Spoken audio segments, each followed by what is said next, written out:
말씀 듣기 전에 하나님께 영광의 박수 한번 올리겠습니다.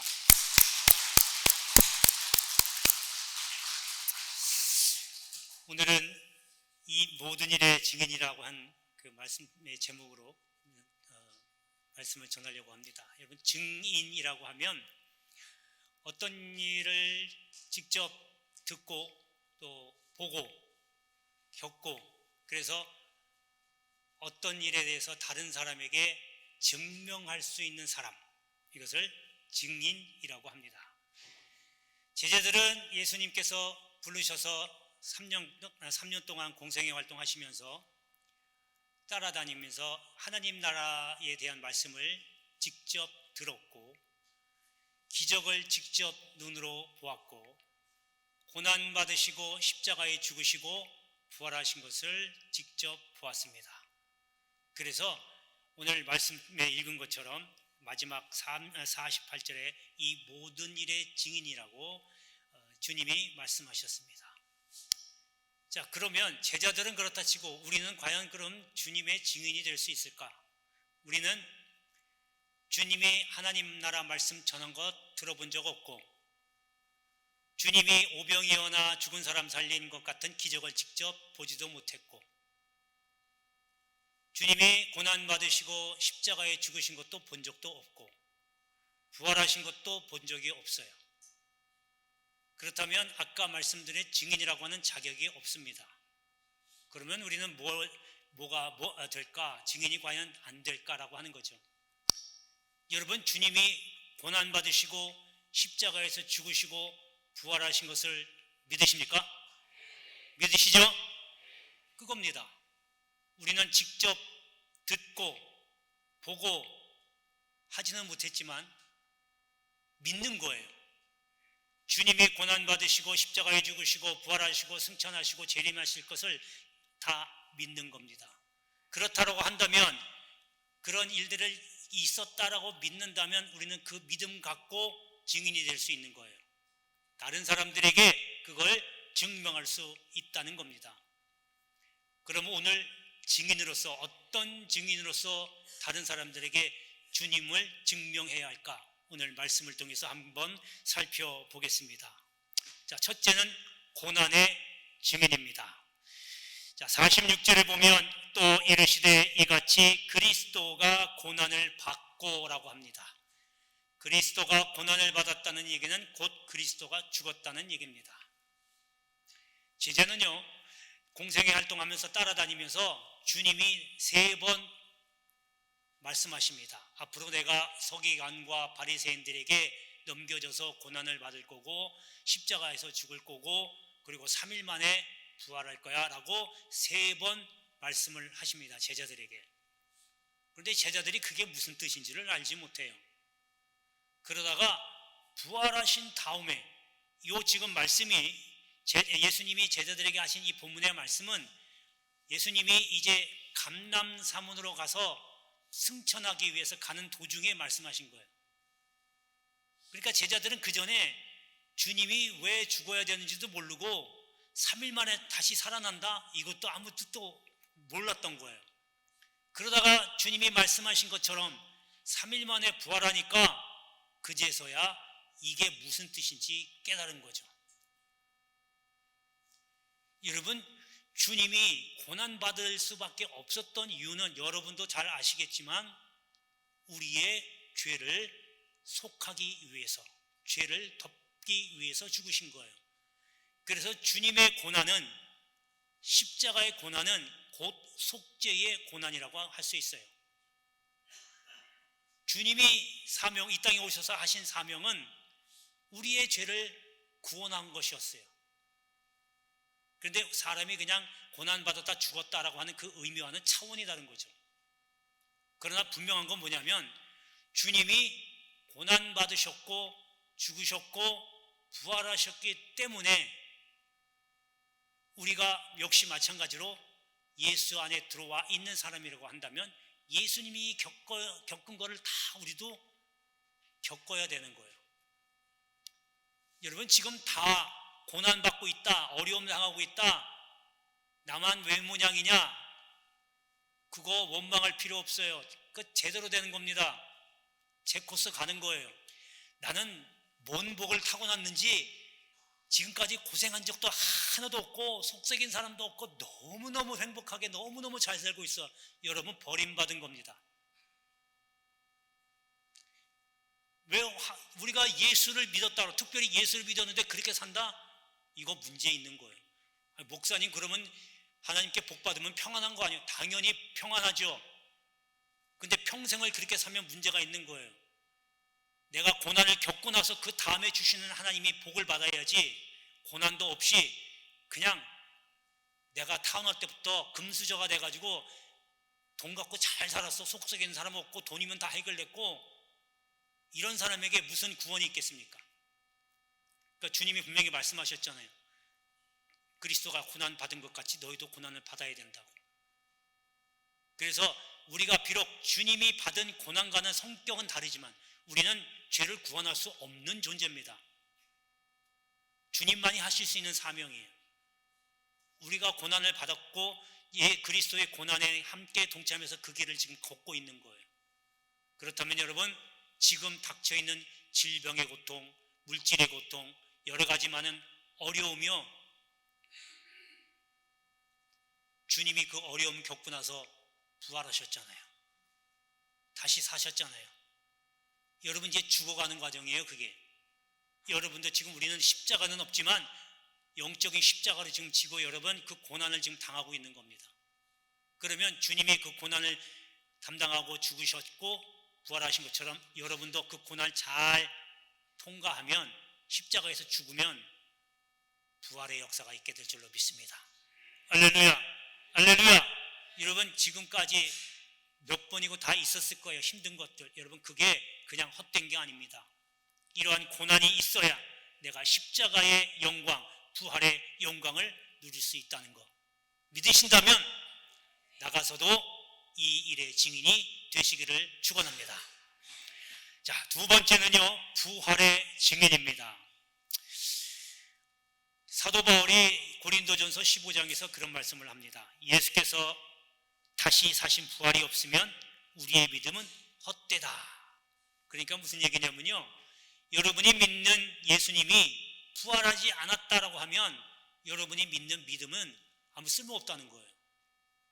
그러니까 나가서 전도를 해도요, 예수님이 부활하셨습니다,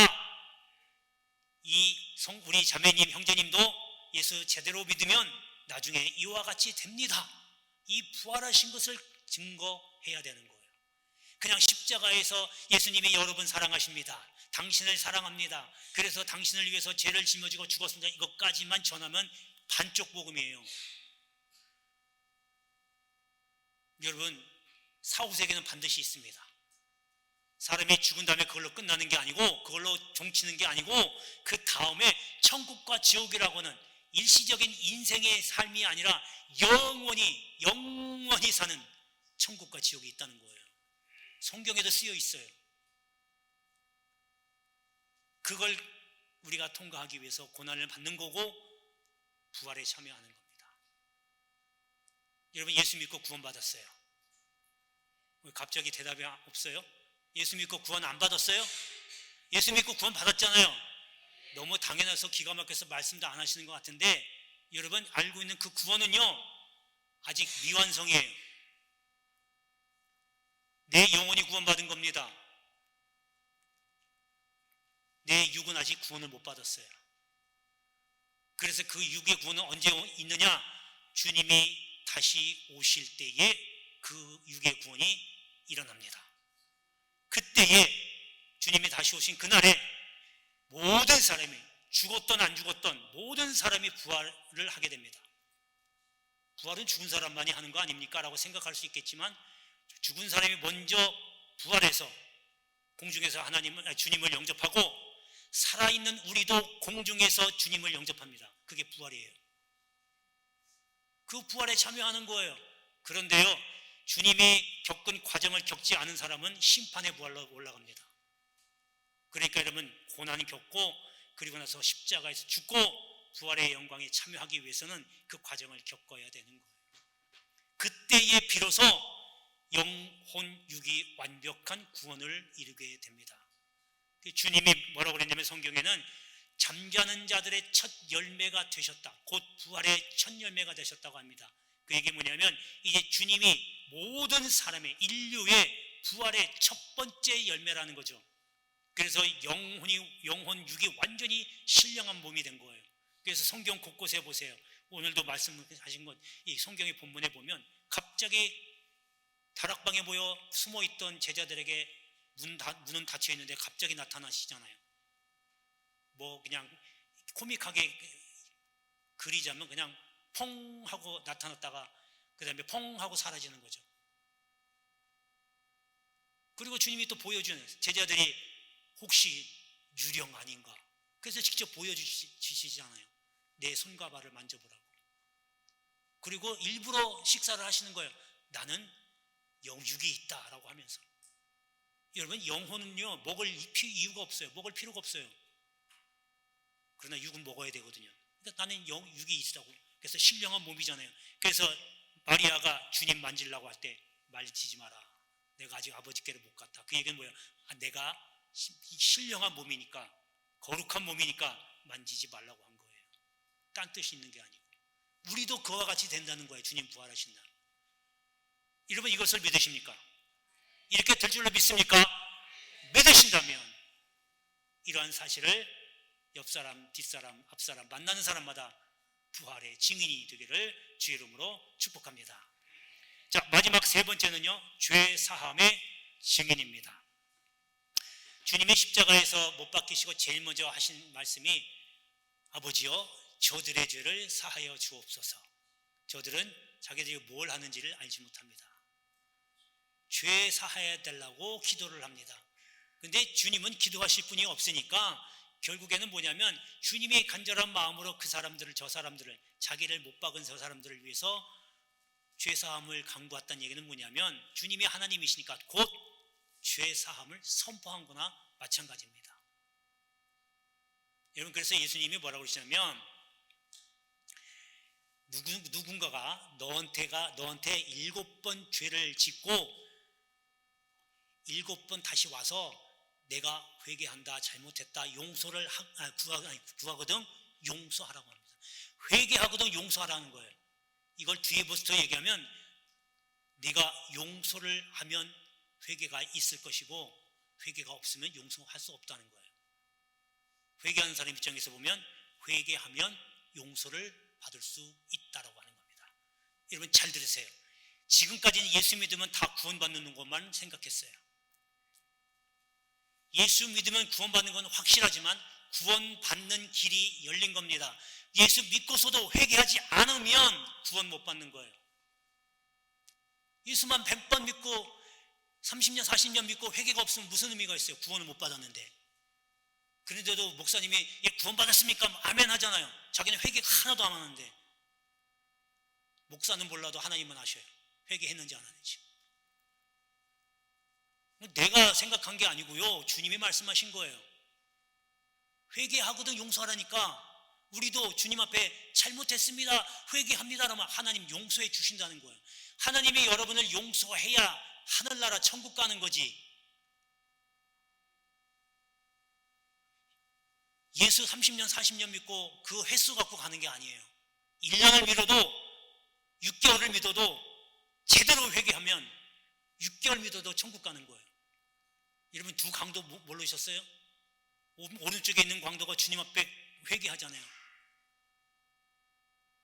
나는 마땅히 죽을 죄를 지었다고. 그리고 기도하잖아요. 용서해달라고. 당신의 나라에 나를 기억하소서. 그리고 그 짧은 시간이지만 천국 갔잖아요. 횟수가 중요한 게 아니라 진실한 마음으로 회개가 있어야 천국 백성이 된다는 거예요. 할렐루야. 여러분 지금 제가 말씀드린 게 천국 간다 그 의미뿐만 아니라 그렇게 하면 천국이 여러분 마음속에 임하는 겁니다.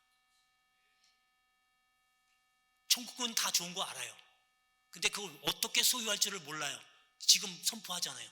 회개하면 천국을 가질 수 있다고. 할렐루야. 회개도 건성을 하지 말고 진짜 진심 어린 마음으로, 어쩔 줄 몰라 하는 마음으로, 마음을 찢는 마음으로 회개해야 돼요. 어찌할꼬 내가 이렇게 죄를 지었는데 어찌 해야 될꼬 라고 하는 울부짖는 마음으로 회개가 있어야 되는 것이요.